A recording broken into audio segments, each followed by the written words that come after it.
अस्सलामुअलैकुम, my name is doctor Bushra Zahid. मैं आप लोगों को 9th क्लास बायोलॉजी का चैप्टर नंबर 4 पढ़ा रही थी। We were discussing about the cell organelles, जिसमें हम लोगों ने साइटोप्लाज्म, साइटोस्केलेटन एंड न्यूक्लियस के बारे में डिस्कस कर लिया। Today in this video we are going to talk about the mitochondria. जैसा कि हमारा तरीका है कि हम पहले ऑर्गेनेली के स्ट्रक्चर के बारे में पढ़ेंगे और फिर उसके फंक्शन के बारे में डिस्कस करेंगे। ठीक है, तो starting with our topic mitochondria. Single अगर एक माइटोकॉन्ड्रिया की बात करें तो उसको हम बोलते हैं माइटोकॉन्ड्रियन। ठीक है, माइटोकॉन्ड्रिया क्या है? Mitochondria is the membrane bound organelle found in the eukaryotic cell. Previous video में मैंने आप लोगों को बताया कि यूकैरियोटिक एंड प्रोकैरियोटिक सेल्स का मेन डिफरेंस न्यूक्लियस का होता है। यूकैरियोट्स में ट्रू न्यूक्लियस होता है, प्रोकैरियोट्स में प्रॉपर न्यूक्लियस प्रेजेंट नहीं होता। Second difference between the eukaryotes and prokaryotes is this कि mitochondria is only present in the eukaryotes. ठीक है, क्योंकि यूकैरियोटिक सेल्स के अंदर मेम्ब्रेन बाउंड ऑर्गेनेलीज होती हैं। जितनी भी ऑर्गेनेलीज मेम्ब्रेन बाउंड हैं वो यूकैरियोटिक सेल के अंदर प्रेजेंट होंगी। तो अभी हमने पढ़ा कि mitochondria is the membrane bound organelle, इसी वजह से माइटोकॉन्ड्रिया भी यूकैरियोट के अंदर प्रेजेंट है। ठीक है, प्रोकैरियोट्स के अंदर नहीं होता माइटोकॉन्ड्रिया। माइटोकॉन्ड्रिया के स्ट्रक्चर के बारे में देखें तो mitochondria is surrounded bye 2 phospholipid bilayer. Phospholipid क्या होता है? एक ऐसा कंपोनेंट जिसके अंदर फॉस्फेट ग्रुप भी प्रेजेंट है और लिपिड यानी कि फैटी एसिड्स भी प्रेजेंट हैं। For example this is mitochondria. तो माइटोकॉन्ड्रिया की एक आउटर लेयर है, this one is red one, और एक इनर लेयर है। इनर को मैं ग्रीन से शो कर रही हूँ, लेकिन वो तो कैसी होती है? फोल्डेड होती है। Outer membrane and the inner membrane, red वाली outer membrane and the green one is inner membrane. ठीक है, mitochondria is surrounded by double layer of membranes. ठीक है, आउटर लेयर जो मैं रेड से शो कर रही हूँ और इनर लेयर जो होती है वो कैसी होती है? फोल्डेड होती है। तो mitochondria surrounded by 2 layers, outer and inner. Inner membrane, inner layer of mitochondria ये कैसी है? फोल्डेड है। ठीक है, इन फोल्ड्स को हम क्या बोलते हैं? इन फोल्ड्स को हम बोलते हैं क्रिस्टी। माइटोकॉन्ड्रिया के अंदर एक जेली लाइक मटेरियल फिल हुआ हुआ होता है। ठीक है, जिसको मैं ब्लू से शो कर रही हूँ।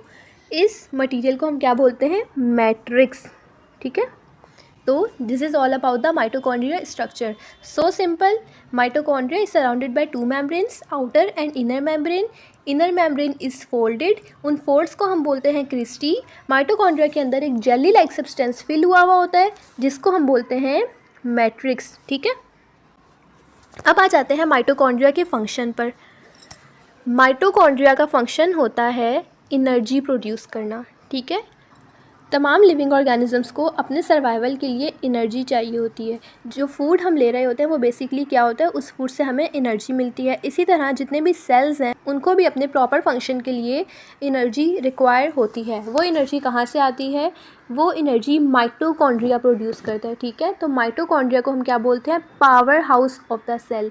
क्यों? क्योंकि माइटोकॉन्ड्रिया सेल को एनर्जी प्रोवाइड करता है, दैट्स वाई हम इसको बोलते हैं power house of the cell. अब होता क्या है, किस तरह से एनर्जी प्रोड्यूस करता है? माइटोकॉन्ड्रिया की जो इनर फोल्डेड मेम्ब्रेन है इसके ऊपर लगी हुई होती हैं कुछ प्रोटीन्स। ठीक है, जिनको मैं ये पर्पल कलर से शो कर रही हूँ। इन प्रोटीन्स का काम होता है एनर्जी को प्रोड्यूस करना, और सेल के अंदर एनर्जी जो प्रोड्यूस होती है वो होती है इन द फॉर्म ऑफ ATP। ठीक है, ATP की फॉर्म में एनर्जी प्रोड्यूस होती है। तो माइटोकॉन्ड्रिया का स्ट्रक्चर क्या हो गया? It is compose of 2 membranes, outer membrane and the inner membrane. Inner membrane is folded, folds को हम बोलते हैं क्रिस्टी, और इसके अंदर एक जेली की तरह का सब्सटेंस फिल हुआ हुआ होता है जिसको हम बोलते हैं मैट्रिक्स। माइटोकॉन्ड्रिया का फंक्शन क्या है?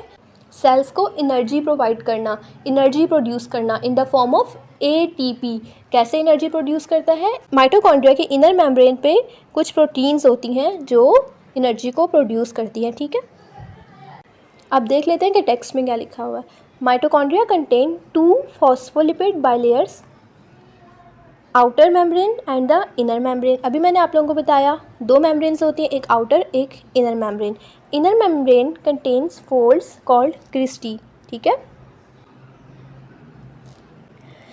which contain specialized membrane proteins that enable the mitochondria to synthesize ATP। Inner membrane के ऊपर कुछ मेम्ब्रेन प्रोटीन्स होती हैं जिनका काम होता है ATP को प्रोड्यूस करना, ठीक है। ATP क्या है? एनर्जी की फॉर्म है। Inside the inner membrane is a jelly like matrix. Inner membrane के अंदर जो फ्लूइड फील्ड है उसको हम क्या बोलते हैं? Matrix. Mitochondria is the site of aerobic respiration. Energy कहाँ से आती है? एरोबिक रिस्पायरेशन के नतीजे में एनर्जी प्रोड्यूस होती है इन द फॉर्म ऑफ ATP, ठीक है। मैंने आप लोगों को बताया माइटोकॉन्ड्रिया एनर्जी प्रोड्यूस करता है। कैसे प्रोड्यूस करता है? By aerobic respiration. During aerobic respiration energy is produced in the form of ATP। Therefore mitochondria is called the power house of the cell.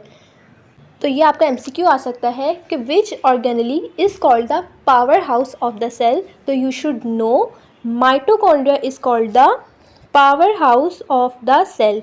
क्यों?